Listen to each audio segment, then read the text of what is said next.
Hello students, welcome to EPG Pathshala. Myself Dr. Sudhanshu Joshi from Doon University, Dehradun. Today we are going to talk on module Strategic Issue in Small Businesses from paper Strategic Management. The learning objective of the module are to explore a relationship between corporate culture and strategy to address the following questions. What is the scope of strategic management for small businesses?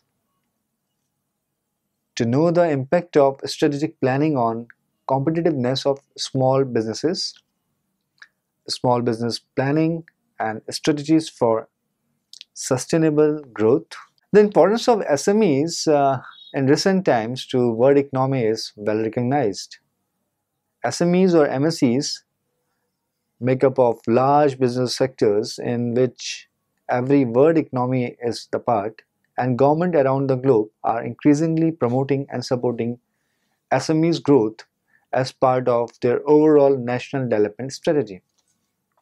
While they dominate in terms of absolute numbers, SMEs are also important because they are key drivers of employment and economic growth.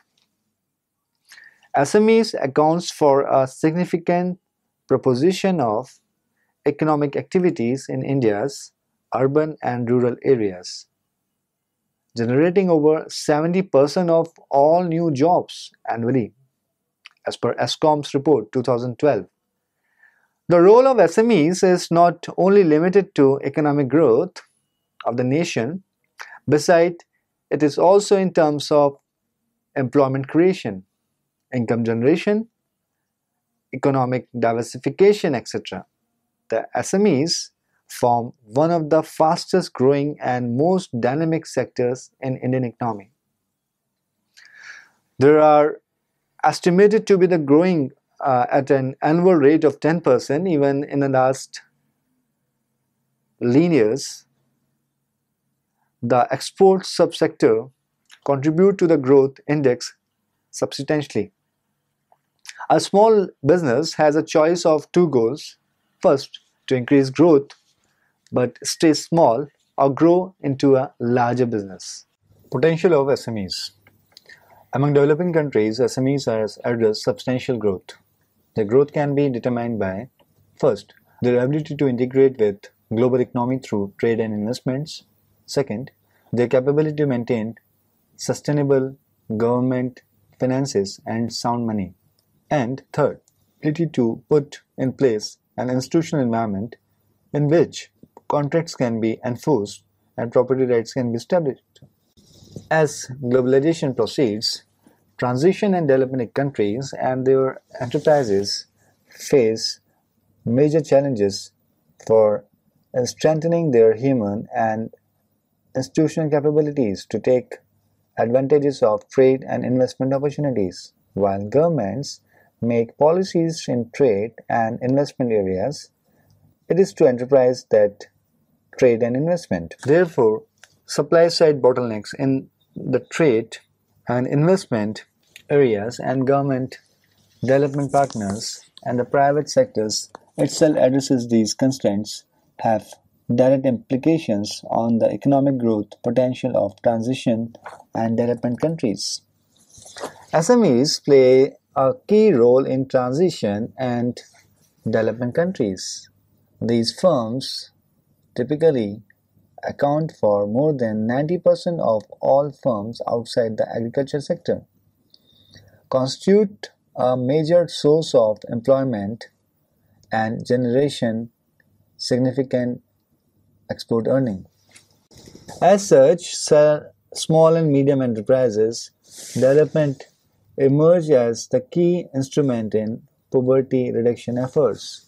Globalization and trade liberalization have helped in new opportunities as well as challenges for MSEs.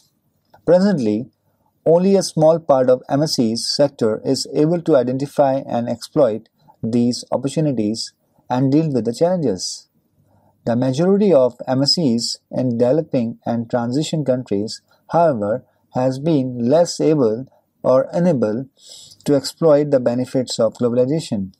And to add to the situation, they're frequently under pressure on local or domestic markets from cheap imports and foreign companion. A major objective of work to promote the development of MSME sector is therefore to change the balance between these two groups of MSEs and the equivalent MSEs to better meet the challenges of globalization and to benefit from its opportunity.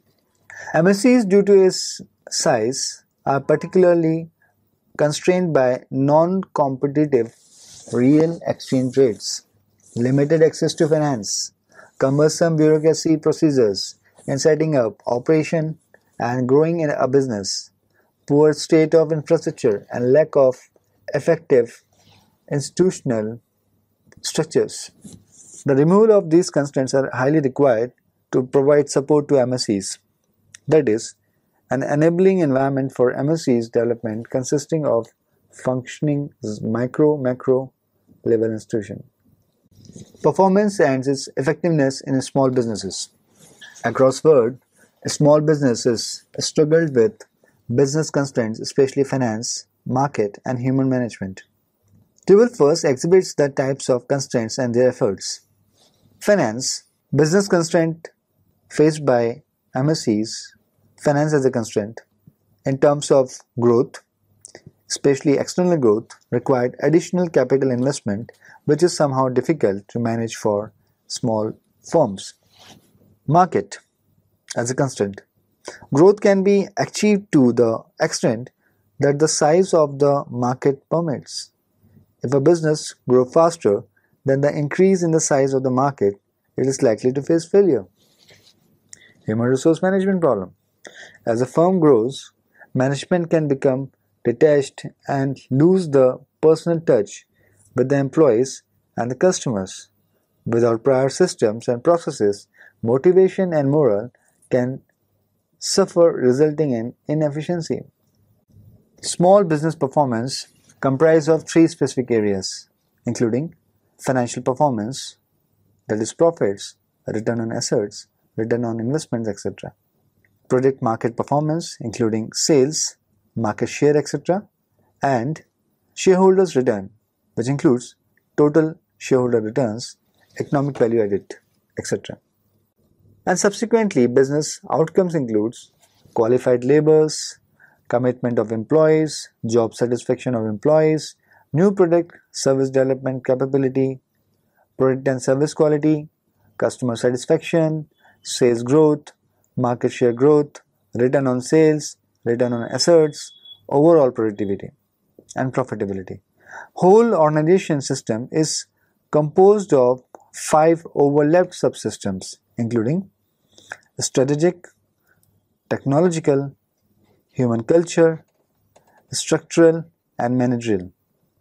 Each of these subsystems functions independently and with external environment in which the organization operates.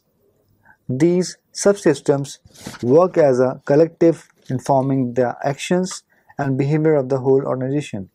Figure first illustrate small business performance, variables, and potential outcomes. Effectiveness of firm's performance is influenced by financial performance, product market performance, shareholders return, qualified labors, commitment of employees, job satisfaction of employees, new product design and their capabilities, product service quality, and customer satisfaction. And it gives returns in form of overall profitability, sales growth, return on sales, market share growth, and return on assets. Now let us understand why small businesses need strategy. Strategic management is largely recognized and regarded as rational process by which senior managers identify course of action responses to complex and dynamic environmental forces. It is traditionally concerned with hegemony, size, utilization of resources, achieving dominant position, and internalizing issues to control it. The scale and scope of And the complexity of strategic management fields are problematic, in which there is an no overreaching generic core bodies of knowledge. There are instead contextual understanding of which is strategy, and a range of competing and exclusive schools of thought. This difficulty of defining or definition prevention any conclusion diagnosis of an effectiveness of strategic management as an aid to organization effectiveness, yet the methodology and theoretical difficulty that the field enable invent reinvent of contextual understanding of what is strategy. For SMEs sector, strategic planning is highly required to reinvent, re-engineer, reprocess to suit the context. A small planning helps a small organization to cater businesses' risk and challenges. We will go with figure first, which illustrate fictitious strategic flow for a small business. That is how vision act as broad what to do situation, setting up key success indicators, ensuring the deliverables. SWOT analysis helps firm to understand the industrial positioning, and afterwards the strategic development ensures to meet vision statement of the firm. The next discussion will be on strategic planning in small businesses. Like in medium and large scale companies, small firms also need to determine their strategies. Its strategic management should blend with core value of the firm and requisite support in terms of its corporate structure. And also, survival strategy to reduce the managerial inadequacies. The major concerns of small business firms includes growth of sales and cost benefit analysis, and also on healthy cash flow and balance sheet. Growth of sales can be understood as larger the sales, larger shall be the growth of the firm. The small firms need to visualize the process and patterns so that their profits can be maximized using existing set of business activities. Whereas cost benefit analysis for long-term investments and financial decisions, small firms has to undergo various cost benefit analysis across value chains and processes.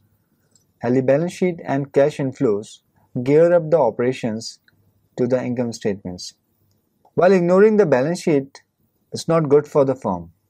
Lack of concern with the cash flows and productivity of capital employed can be fatal. Managers tend to seek new funds instead of making better use of those are already available with the firm. Figure third exhibits the strategic planning for small firms that blend vision with the resource mobilization considering business processes, customer segmentation, products, supply chain, and credit management into account. If we go with it illustrates that the vision is very important for the small firms. It supports the argument that where to play and how to win. And resource mobilization of the organization really help firm to obtain the vision and the strategic plan for the organization. The vision is being complemented by aptitude and inspiration of the small business, its overall business expertise, that is the nature and industry it belongs to, and also the business model which help to retain, adapt or disrupt existing model. Whereas vision should complement the customer segmentation and value proposition, where clear segment priorities and sharp value proposition to meet the needs of the customer is required.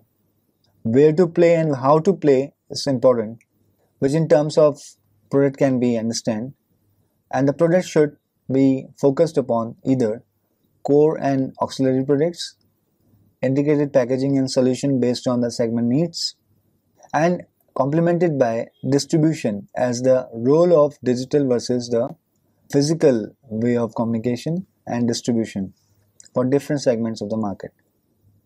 Resources mobilization can be taken care through credit risk and capital management, where Credit policies should align with the choice of where to play, and strong credit competencies has to be developed within MSEs. If MSEs are able to manage this, the MSEs strategies and priorities of communication will help them to sustain their businesses. They have to have that specialized team to do the same. Strategic planning in small businesses can be into four thrust areas.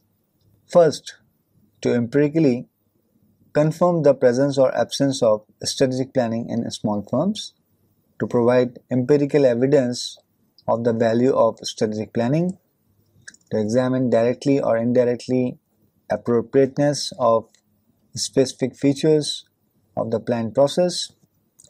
Like in figure 4, it is being illustrated how strategic mapping and profitability are interlinked among the small firms, as a strategic plan implied to business performance.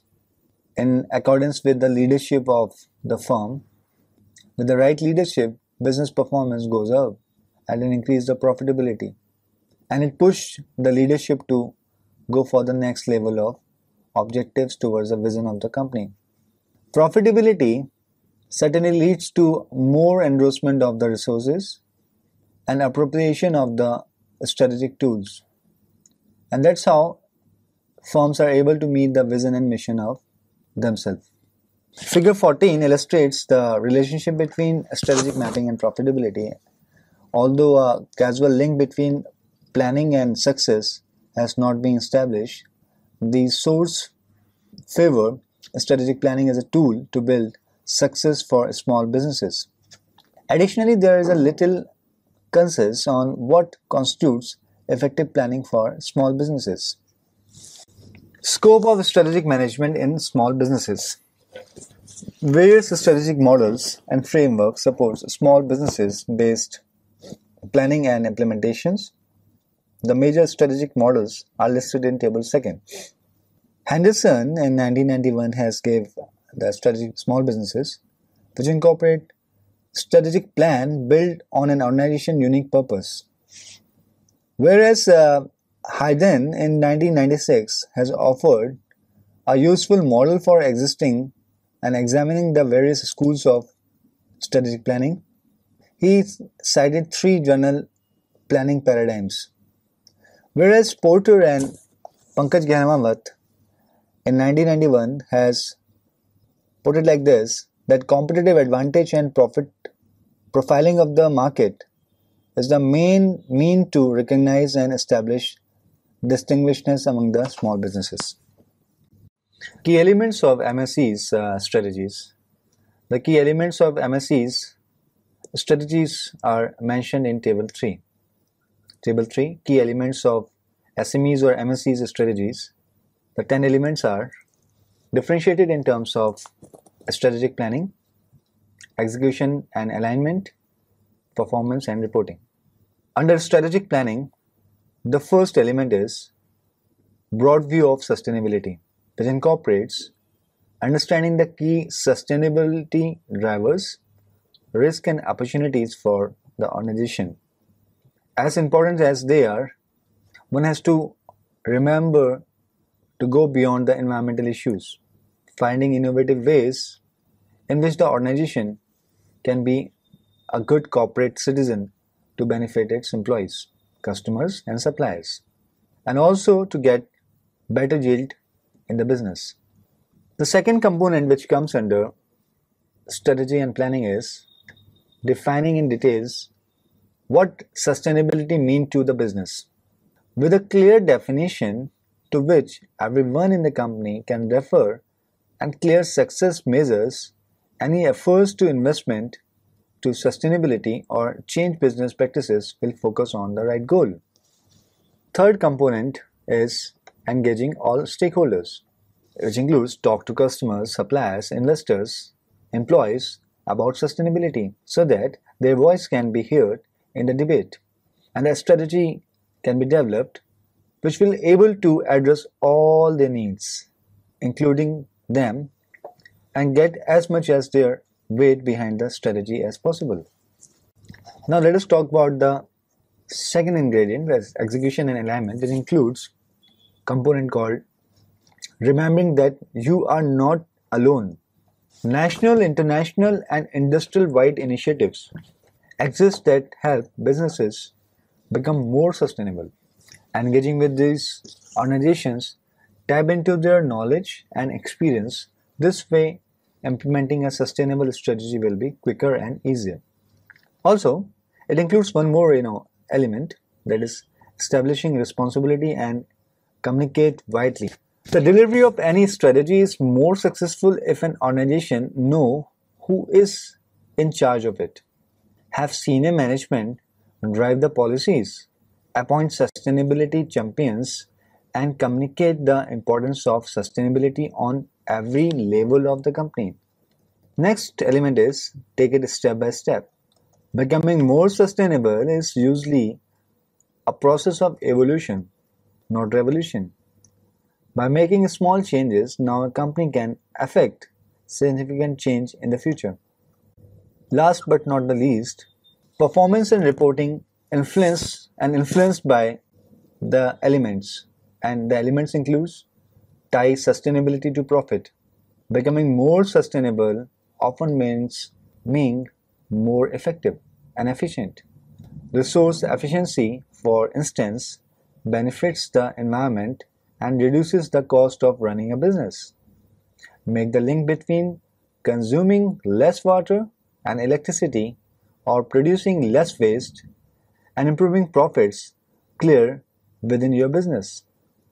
The element called measure, monitor, and reviews is also being the part of performance and reporting, which includes tracking processes towards the goal of a sustainable strategy is vital in justifying it to management and in fully understanding the commercial benefits it brings. Develop clear matrices, review them regularly, and whether process is fast or slow, keep setting realistic, attainable targets. The last component is invest in the future. Invest in sustainability does not always require huge capital expenditure. Many SMEs say the biggest investment is managing time. Growth strategies for small businesses. Selecting in-house competencies invests to create competitive advantage. Differentiation of the products and innovating the products or service lines. They are the modes of doing the organic growth. Whereas small firms can also opt for inorganic way of growth. For instance, leveraging upon the markets, products, and revenues of other companies. Business expansion with the help of core competencies and sales refers to organic growth and is in contrast to inorganic growth approach where expansion objectives are met through merger and acquisitions. Although SMEs are small in terms of their size, but they can have inorganic expansion also. Organic growth strategies are essentially important for SMEs because it leads to the long-term sustainability for them. Companies growing organically not only measures their success or financial matrices alone, but take note of other matrices like customer satisfaction metrics, product quality metrics, logistic and supply chain metrics, etc. Inorganic growth strategy, it increases output and business reach by acquiring new businesses by way of mergers and acquisitions, which provides the following benefits. First, helps reduces competition in the marketplace. Instantly adds new brands and product and service lines, provides access to fresh customer base and adds new geographical locations and in many cases and established market channels. Economic scales are achieved over a period of time. A fresh breath of business management skills is definitely add value to the firm. Time to market is substantially reduces, which gives businesses a significant competitive edge. Now, why inorganic growth strategy is required in MSEs? As we are known, Industry and economic factors plays a crucial role in an industry. Slowing industry rates, fragmented industries, too many competitors, fighting for the same markets. Our economic slump creates opportunity for cash-rich companies to go hold of unutilized capacity of loss-making competitors at attractive valuations. They are being invited by weak firms, and weak firms go for merger with such a big firms which are already proven their potential into the market. Let us talk about few strategies in depth, including merger. When two businesses of similar values are combined under common ownership, that's called a merger. Generally categorized into upstream and downstream or lateral categories. Upstream mergers are defined as small companies seek out larger companies and is acquired by it. Downstream mergers are large companies seek out and acquire small companies, and lateral mergers are the combination of both. It's normal for senior management positions in new and merged entities to share roughly equal between the managements of two constituted firms, taking accounts of skills. Negotiation includes or involves the relative ownership interest each company will hold in merged entity. Now let us understand how merger and acquisition takes place. Negotiation focus on relative value of each company in negotiating a purchase price takes place. Implication is that while merged company operate on cooperative basis, an acquisition involves absorbing part of all or partial of other company. Especially true concerning acquisition of companies in the same industry takes place under merger and acquisition. For instance, a merger is said to be here when A company asks B company to formulate A plus B, and A plus B asks C companies to formulate A plus B plus C. It's an example of merger. Whereas if A company asks B company to merge within A and to formulate A, whereas A is again asking C to amalgamate itself within A, so that the resultant of all these three combinations will be the existence of only A company, and B and C will get absorbed within A, is an example of acquisition. Now the challenges of MSEs could be need of the industrial support as foremost challenge. Currently there is immediate need to assist in development of small and medium enterprises in terms of strong institutional support. And there is a huge requirement of national strategy for MSEs, supplementing of legislation, financial support, business activities, etc. The following measures are required to maintain the sustainable growth of small firms, including creating and building strategies and development programs, building a small environment for entrepreneurial and economic activities, promoting of appropriate location for foreign investments and entrepreneurs, and to support MSEs financially and otherwise. It also includes promotion of local products and services, ensuring access to capital, development of various training forms for businesses, and cooperation among research institutions, businesses, and government. So students, let's now summarize what we have learned in this module. SMEs accounts for significant proportion of economic activities in India, urban and rural location both, and generates over 70% of all new jobs annually. As globalization proceeds, transition and developed countries and their enterprises face major problems for strengthening their human and institutional capacity to take advantage of trade and investment opportunity, and SMEs are the best vehicle to bridge this gap. We also learned that small businesses performance encompasses three specific areas, including financial performances in terms of profit, return on assets, return on investments, etc., project market performance, for example sales, market share, etc., and shareholders returns in terms of total shareholders return, economic value added, etc. For SME sector, strategic planning is highly required to reinvent, re-engineer the strategic process to suit the context. The following measures are required to maintain the sustainable growth of small firms, including creating and building a strategy and development programs, building a suitable environment for entrepreneurship and economic activities, promotion of appropriate locations for foreign investors and entrepreneurs to support MSCs. Thank you.